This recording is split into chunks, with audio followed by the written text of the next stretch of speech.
आज हम हैं इस खूबसूरत प्रकृति के बीच में। मेरे पीछे आप देख पा रहे होंगे प्रकृति के सुंदर नज़ारे। हम आज के इस वीडियो में आपको प्रकृति दर्शन कराएंगे और साथ में कुछ अच्छी चर्चा भी करेंगे, तो बने रहिएगा इस पूरे वीडियो में। और ये भी बताएंगे आपको कि ये जगह आखिर है कहाँ, और ये हमारे आसपास ही है, इसलिए आप यहाँ कभी भी आ सकते हैं और इस सुंदर प्रकृति का आनंद ले सकते हैं। शुरुआत करते हैं हम एक शानदार गाने से। क्या लेके आया जगत में, क्या लेके जाएगा, 2 दिन की जिंदगी है, 2 दिन का मेला, इस जगत सराय में मुसाफिर रहना 2 दिन का, रहना 2 दिन का, ना ही भरोसा पल का, यूं ही मर जाएगा, यूं ही मिट जाएगा, 2 दिन की जिंदगी है, 2 दिन का मेला। दोस्तों, मुझे पता है मैं अच्छा नहीं गाता हूँ, लेकिन संगीत जीवन में इतना आवश्यक है कि इससे आप हर प्रकार के दुख से बाहर आ सकते हैं, किसी भी प्रकार के डिप्रेशन से बाहर आ सकते हैं। जीवन में संगीत एक साधना के रूप में होना चाहिए। गाना आए ना आए, राग अच्छी हो नहीं हो, अगर आप सिर्फ खुद के लिए गा रहे हो तो आपको गाना चाहिए। सिर्फ खुद के लिए गा रहे हो तो मस्ती से गाओ, झूम के गाओ, दुख में गाओ, सुख में गाओ, हंसी में गाओ, खुशी में गाओ। यही आज का मूल मंत्र है कि बस गाओ, मस्ती से गाओ, झूम के गाओ, परवाह मत करो कौन देख रहा है, कौन सुन रहा है। अरे भाई, कोई तुम्हारा गाना सुनकर मर तो नहीं जाएगा, सुनेगा ही ना, सुन लेगा, इसलिए बस गाओ, झूम के गाओ, मस्ती में गाओ। चलिए आगे बढ़ते हैं।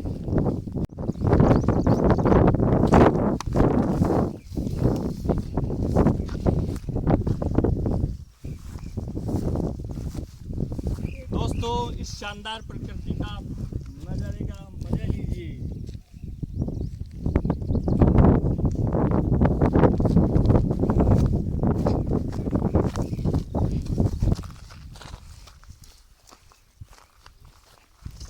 दोस्तों, आज हम प्रकृति के बीच हैं और इसे आप एक एडवेंचर ट्रिप भी कह सकते हैं।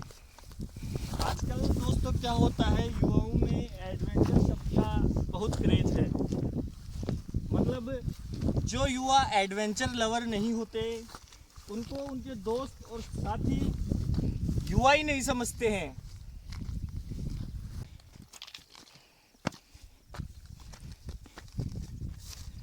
दोस्तों,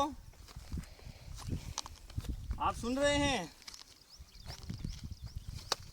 आजकल मेरे मन में एक विचार चल रहा है कि आजकल युवाओं के लिए एडवेंचर क्या चीज़ है। जहाँ तक मैं समझता हूँ, मेरी सोच कहती है एडवेंचर आजकल के युवाओं के लिए है 120 की रफ्तार से बाइक चलाना, और अगर पीछे कोई लड़की बैठ जाए तो वो स्पीड 150 की हो जाती है। सही है ना? और इसके लिए अलावा एडवेंचर क्या है? दोस्तों के साथ सिगरेट पीना, दारू फूकना, नहीं सॉरी, सिगरेट पीना, सिगरेट पीना नहीं, सिगरेट फूकना और दारू पीना, ये है आजकल के युवाओं का एडवेंचर। और इसके अलावा क्या है युवाओं का एडवेंचर? 4 लड़के सड़क किनारे सुनसान सड़क पर बैठे होते हैं, रात के 10-11 बज रहे होते हैं, और अगर अकेली लड़की वहाँ से गुजरती है तो उस पर छीटाकशी करना या छेड़छाड़ करना, ये भी आजकल बहुत बड़ा एडवेंचर है। इससे मेरे युवा साथियों को लगता है कि वाह यार, आज तो मज़े आ गए, क्या काम कर लिया। अरे मैं कहना चाहता हूँ मेरे युवा साथियों से कि ये कुछ क्षणों के एडवेंचर हो सकते हैं। आपके लिए मान लो ये 1 मिनट का एडवेंचर है, 1 घंटे का है, इससे ज़्यादा का नहीं है। वैसे तो ये समाज ने आपको जो एडवेंचर की परिभाषा दी है, या आप लोगों ने जो खुद ये एडवेंचर की परिभाषा बनाई है, ये अपने आप में त्रुटिपूर्ण है, दोषपूर्ण है, या फिर है ही नहीं। तो एडवेंचर क्या हमारी ज़िंदगी में होना ही नहीं चाहिए? बिल्कुल हमारी ज़िंदगी में एडवेंचर होना चाहिए। आखिर हम युवा हैं, जोश ताकत से भरपूर हैं, तो एडवेंचर तो होना ही चाहिए। तो दोस्तों, एडवेंचर तो युवाओं की लाइफ का एक बहुत ही महत्वपूर्ण हिस्सा है, या मैं यूँ कहूँ कि एक ऐसा ऐसा हिस्सा है जिसे युवाओं की लाइफ से अलग नहीं किया जा सकता। तो अब हमें किस प्रकार के एडवेंचर करने चाहिए या एडवेंचर क्या हो सकते हैं। दोस्तों, मैंने जो कुछ आपको अभी एग्जांपल दिए वो कुछ मिनटों के, कुछ घंटों के हो सकते हैं, लेकिन अब मैं आपको बता रहा हूँ ऐसे कुछ एडवेंचर जो आपकी पूरी ज़िंदगी भी चल सकते हैं या फिर कई दिनों तक भी चल सकते हैं। ये एडवेंचर क्या हो सकते हैं दोस्तों? अगर आप अपनी ज़िंदगी में कभी किसी कार्य में असफल हुए हैं या अपनी ज़िंदगी में असफल हुए हैं, तो उस काम को सफलतापूर्वक करना या फिर अपनी ज़िंदगी में सफलता प्राप्त करना, ये आपकी ज़िंदगी का मूल मंत्र हो जाए, आपकी लाइफ इसके प्रति समर्पित हो जाए। ये है असली एडवेंचर। या फिर मैं यूँ कहूँ कि हमें हमारे समाज में, हमारे घर परिवार में बहुत से ऐसे लोग मिलते हैं जो कहते हैं कि यार तेरे से तो कुछ नहीं होगा। उन लोगों को ये करके दिखाना कि मेरे से कुछ नहीं, सब कुछ हो सकता है, ये है असली एडवेंचर। अब इसमें चाहे कितना ही टाइम लग सकता है, इसमें आपको बहुत मेहनत भी करनी पड़ सकती है, लेकिन भाई एडवेंचर तो यही है। और क्या है एडवेंचर? एडवेंचर कुछ ऐसा है कि हम सिर्फ 1,50,000 खर्च नहीं करें, बल्कि हम हमारी पूरी ज़िंदगी की कमाई सोच समझकर किसी ऐसे काम में लगाएं, ऐसे बिजनेस में लगाएं, ऐसी जगह इन्वेस्ट करें कि उससे हमारी आगे प्रोग्रेस हो सके, और उस पूरी ज़िंदगी की कमाई के लिए हमें उसको खोने का डर नहीं रहे।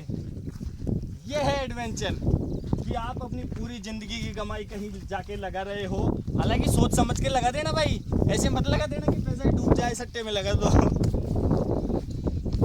और क्या है एडवेंचर? दोस्तों के साथ दारू पार्टी करना नहीं, दोस्तों को ज़रूरत पड़े तो उस पर अपना पूरा पैसा न्यौछावर करना, उसके लिए अपना कीमती वक्त न्यौछावर करना, ये है असली एडवेंचर।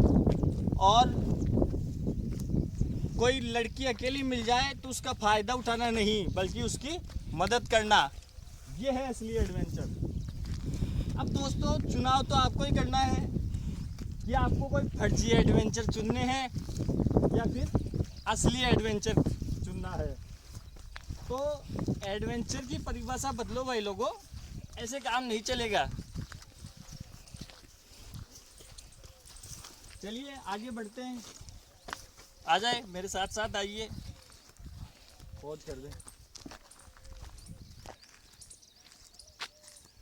आ जाइए साथ साथ।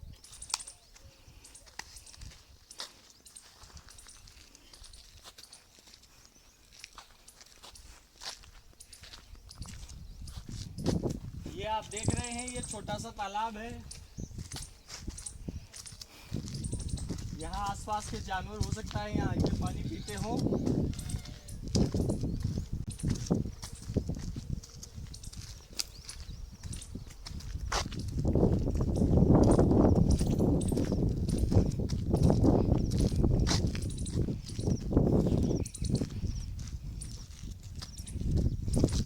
दोस्तों,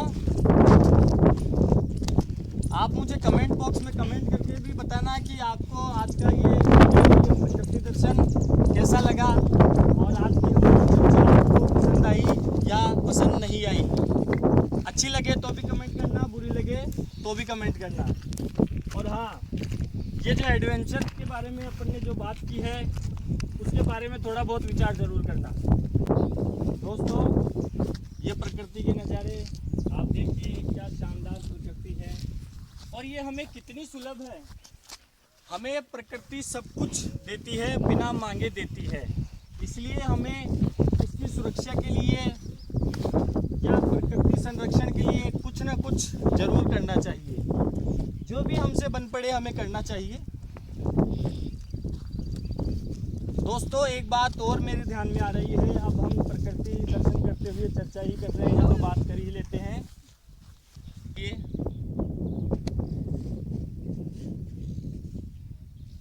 चलिए आगे बढ़ते हैं।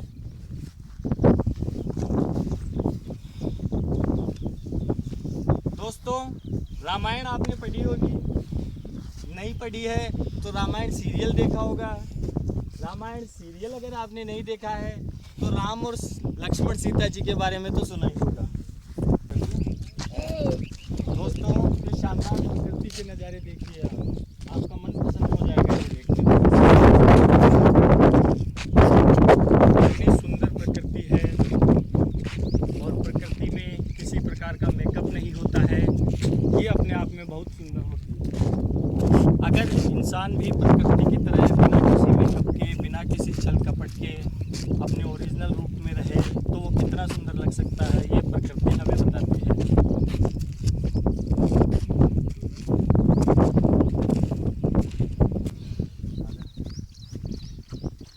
दोस्तों आप देखिए प्रकृति के सुंदर नज़ारे, ये पर्वत, ये छोटे छोटे पहाड़, ये पत्थर।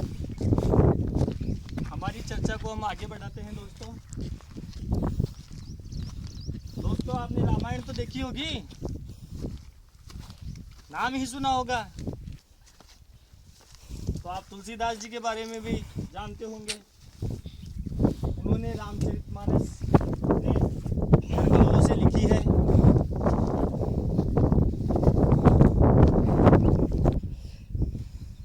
दोस्तों देखिए कितना सुंदर नज़ारा है इस प्रकृति का।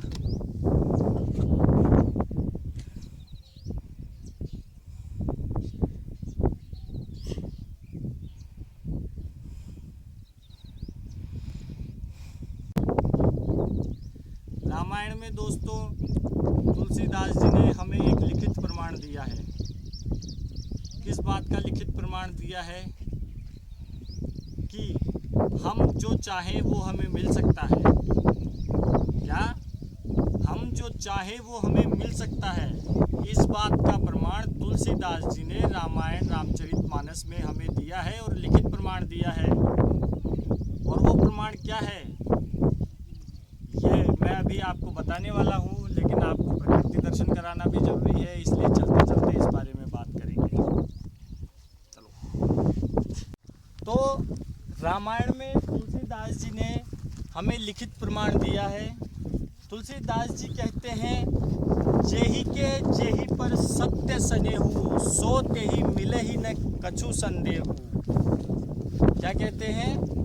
जेहि के जेहि पर सत्य सनेहु,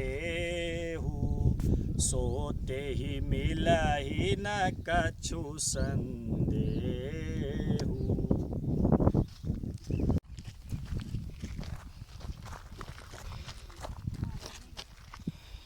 दोस्तों हमारे लक्ष्य के प्रति, हमारे ध्येय उद्देश्य के प्रति समर्पण भाव होना चाहिए और उसमें सिर्फ स्वार्थ पूर्ति का तत्व ही मौजूद नहीं होना चाहिए। उसमें संपूर्ण संसार या मैं कहूँ हमारे आसपास के लोग, उनका भी कुछ भला होना चाहिए। अगर सिर्फ स्वार्थ पूर्ति का ही काम होगा तो हो सकता है आपकी वो इच्छा, वो स्वार्थ पूरा नहीं हो। लेकिन जब आप कुछ ऐसी इच्छाएं, ऐसी कामनाएं, ऐसे उद्देश्य और ध्येय रखते हैं जिससे आपके अलावा अन्य लोगों का भी भला होता है, तो ये सत्य है, बाबा तुलसीदास जी ने ठीक ही कहा है कि आपकी वो इच्छा अवश्य पूरी होगी। जेहि के जेहि पर सत्य स्नेहु, जिसका जिस पर सत्य स्नेह है सो तेहि मिले ही, वो उसे जरूर मिलेगा, न कछु संदेहु, इसमें कोई संदेह नहीं है। दोस्तों इसके लिए मैं आपको एक बात और कहूँगा कि हमारे हिंदू धर्म ग्रंथों में बहुत सी ऐसी चीज़ें हैं जो अपने आप में मोटिवेशन का कार्य करती हैं। जैसे अगर मैं कहूँ तो हमारे ग्रंथों में मानस स्तुतियाँ भी बहुत सी होती हैं। मानस स्तुतियों से मेरा तात्पर्य है कि जैसे हम शिव मंदिर में गए, शिव मंदिर में कुछ लोग जल समर्पित करते हैं, कुछ लोग बहुत सारी वस्तुएं भी समर्पित करते हैं, लेकिन कुछ मानस स्तुतियाँ भी हैं। मानस स्तुतियाँ कुछ ऐसी होती हैं कि हमारे पास कोई वस्तु फिजिकली उपलब्ध नहीं है, लेकिन फिर भी हम अपने ईश्वर को, अपने मेंटर को वो चीज़ें समर्पित करना चाहते हैं। तो उन स्तुतियों का वही फल इंसान को प्राप्त होना बताया गया है जो कि फिजिकली समर्पित करने से होना बताया गया है। यानी मानस स्तुतियों के बारे में बात कुछ ऐसी है कि स्तुति के माध्यम से मैं कह रहा हूँ कि हे प्रभु, मैं आपको मेरे मन से ही जल समर्पित कर रहा हूँ, जबकि जल मेरे पास फिजिकली नहीं है। हे प्रभु, मैं आपको मेरे मन से पुष्प समर्पित कर रहा हूँ। मैं आपको मेरे मन से नौलखा हार समर्पित कर रहा हूँ। मेरे मन से ही मैं आपको मिष्ठान समर्पित कर रहा हूँ। तो इन सब मानसिक स्तुतियों का वही प्रभाव बताया गया है जो कि फिजिकली समर्पित करने में होता है। तो दोस्तों, इन मानस स्तुतियों का तुलसीदास जी द्वारा रामायण में लिखित बात कह दूं, इन सब का एक ही तात्पर्य है कि हम हमारे मन को जिस प्रकार से गठित कर सकेंगे, उसी प्रकार से आसपास हमारे वैसी ही घटनाएं घटित हो सकती हैं। हमारा मन अपने आप में एक बहुत बड़ा ऊर्जा का पुंज है। इसको हम जिस प्रकार यूटिलाइज कर सकते हैं, उसी प्रकार ये चीज़ें आगे बढ़ सकेंगी। और हम जो भी सांसारिक वस्तुएं प्राप्त करना चाहते हैं, हम हमारे मन को उस तरफ निर्देशित करके वो प्राप्त कर सकते हैं। हो सकता है दोस्तों इसमें बहुत समय लगता हो, हमें कर्म तो इसके पीछे करना ही पड़ेगा, लेकिन ये सिद्ध बात है कि मानस स्तुतियाँ अपने आप में ये प्रमाण है कि ईश्वर मन से बिना किसी फिजिकल वस्तु के मन से अगर हम कुछ कहते हैं, उसे स्वीकार करता है। तो ये प्रकृति तो ईश्वर की ही बनाई हुई है, इसे भी वो सब चीज़ें स्वीकार करनी पड़ेंगी। दोस्तों, आज का ये प्रकृति दर्शन और चर्चा का हमारा वीडियो आपको कैसा लगा, कमेंट बॉक्स में कमेंट करके ज़रूर बताएं। दोस्तों, अब मैं आपको मिलाता हूँ हमारे टीम के दूसरे मेंबर राहुल गुप्ता से। ये हैं राहुल गुप्ता, और पूरा वीडियो शूट करने में इन्होंने हेल्प की है, पूरा वीडियो इन्होंने शूट किया है, तो एक धन्यवाद इनके लिए भी। तो दोस्तों, अब मैं आपको बताता हूँ कि ये प्रकृति दर्शन का स्थान कहाँ आपको मिलेगा। दोस्तों, ये प्रकृति दर्शन वीर हनुमान मंदिर सामोद पर्वत पर आकर के